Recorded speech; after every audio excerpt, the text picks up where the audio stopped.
আসসালামু আলাইকুম। আশা করি সবাই ভালো আছেন। আপনারা যারা টিউটোরিয়াল ভিডিও তৈরি করেন অনেক সময় দেখে থাকবেন টিউটোরিয়াল ভিডিওতে এই ধরনের মোবাইল ফ্রেমগুলি ইউজ করা হয়। আজকের এই ভিডিওতে দেখাবো কিভাবে খুব সহজেই ক্যাপকাটের মাধ্যমে টিউটোরিয়াল ভিডিওতে এই ধরনের মোবাইল ফ্রেমগুলি ইউজ করবেন। চলেন দেরি না করে আজকের ভিডিওটি শুরু করা যাক। প্রথমেই আপনারা গুগল প্লে স্টোর থেকে ক্যাপকাট অ্যাপসটি ইনস্টল করে নেবেন।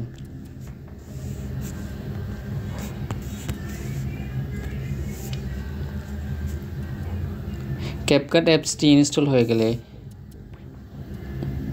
ক্যাপকাট অ্যাপসটি ওপেন করে নেবেন।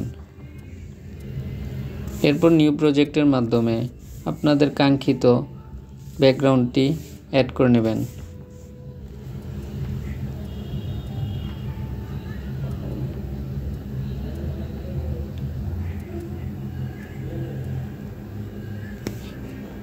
ব্যাকগ্রাউন্ডটি অ্যাড হয়ে গেলে আপনারা ভিডিওর সমপরিমাণ ব্যাকগ্রাউন্ডটির সময় বাড়িয়ে নেবেন।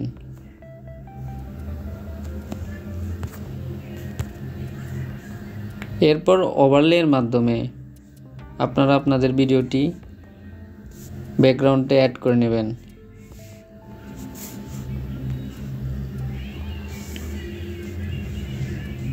এরপর ভিডিওটি নির্দিষ্ট স্থানে বসিয়ে নেবেন।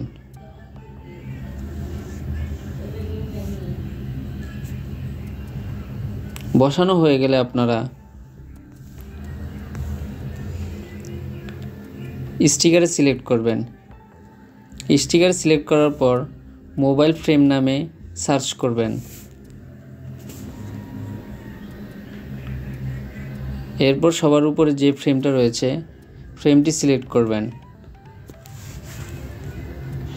আসসালামু আলাইকুম। আশা করি সব সিলেক্ট করার পর আপনারা মোবাইল ফ্রেমটি ভিডিওর উপরে সুন্দর করে বসিয়ে নেবেন।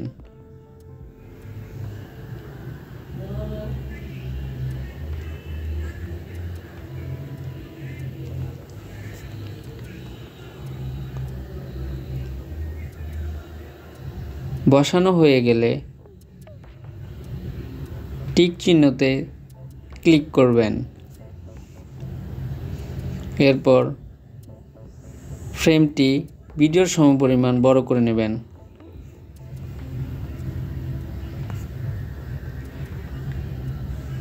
হয়ে যাবে আপনাদের মোবাইল ফ্রেমের ব্যাকগ্রাউন্ড। ধন্যবাদ।